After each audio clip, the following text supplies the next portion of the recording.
Welcome to SV channel. తెలంగాణలో వానాకాలం సీజన్లో ప్రధాన పంట వరి సాగు క్రమేపీ పెరుగుతుంది. ఇప్పటి వరకు 44.47% చేరుకుంది. నిరుడు ఇదే సమయానికి 29,22,348 ఎకరాలు ఉండగా ఇప్పుడది 29,32,824 ఎకరాలకు చేరిందని రాష్ట్ర వ్యవసాయ శాఖ వెల్లడించింది. మరోవైపు రాష్ట్రంలో మొత్తం అన్ని పంటల సాగు విస్తీర్ణం 70.15% చేరింది. జూన్, జూలై మాసాలలో వర్షపాతం లోటు ఉండగా ఈ నెలలో సగటు కంటే కొంత మేరకు అధికంగా వర్షాలు పడుతుంది. ఇక 9 జిల్లాలలో 230 మండలాల్లో వర్షాభావ పరిస్థితులు ఉన్నాయి.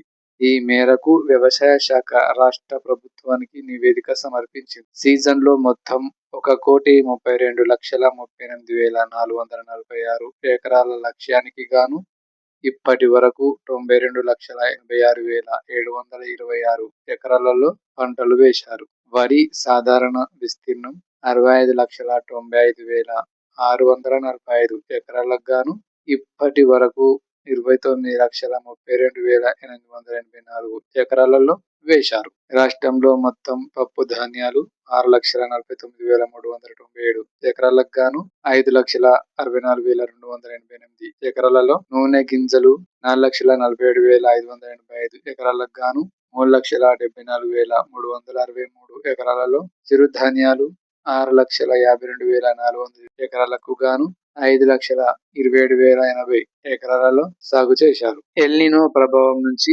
రైతులకు కొంత ఉపశమనం కలిగిందని ఆచార్య జయశంకర్ వ్యవసాయ విశ్వవిద్యాలయం వెల్లడించింది. పంటలపై నివేదికను వర్సిటీ బుధవారం ప్రభుత్వానికి అందజేసింది. వర్షాలు ఇలా: జూన్లో 130.30 మిల్లీమీటర్ల సాధారణ వర్షపాతానికి గాను 115 మిల్లీమీటర్లు (15.30% లోటు), జూలైలో 227.40 మిల్లీమీటర్లకు గాను 222.90 మిల్లీమీటర్లు (4.50% లోటు). ఈ నెలలో ఇప్పటి వరకు 38.4 మిల్లీలీటర్లకు గాను 39.82% అధికం వర్షపాతం నమోదైంది. జనగామ, హన్మకొండ, వరంగల్, హైదరాబాద్, యాదాద్రి భువనగిరి, ఖమ్మం, మహబూబాబాద్, సూర్యాపేట, భద్రాద్రి కొత్తగూడెం జిల్లాలలో లోటు వర్షపాతం ఉంది. రంగారెడ్డి, మెదక్, కామారెడ్డిలలో అధిక వర్షపాతం కాగా మిగతా జిల్లాల్లో సాధారణ వర్షపాతం